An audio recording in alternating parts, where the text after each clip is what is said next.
أعرض عن النسوان جهدك وانتدب لعناق خيرات هناك حسان في جنة طابت وطاب جلال الدين الرومي فاكهة بها زوجان أنهارها تجري لهم من تحتهم محفوفة بالنخل والرمان gisuma la waaye maa ngi lay gis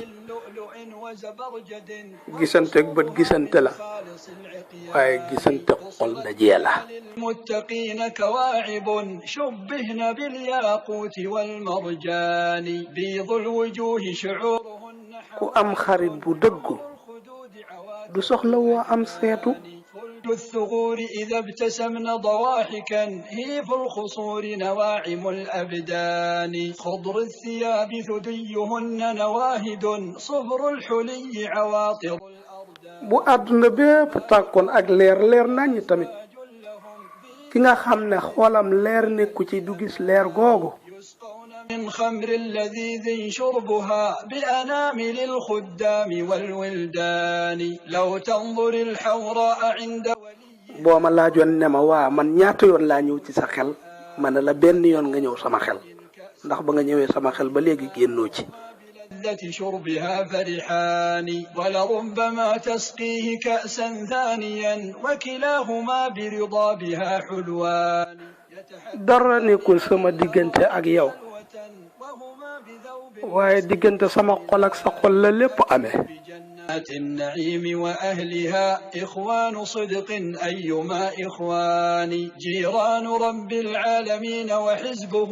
أكرم بهم في صفوة الجيران هم يسمعون كلامه ويرونه والمقلتان إليه ناظرتان وعليهم فيها ملابس سندس وعلى المفارق أحسن التيجان تيجانهم من لؤلؤ وزبرجد أو فضة من خالص العقيان إن كنت مشتاقا لها كلفا بها شوق الغريب لرؤية الأوطان كن محسنا فيما استطعت فربما تجزى عن الإحسان بالإحسان واعمل لجنات النعيم وطيبها فنعيمها يبقى وليس بفاني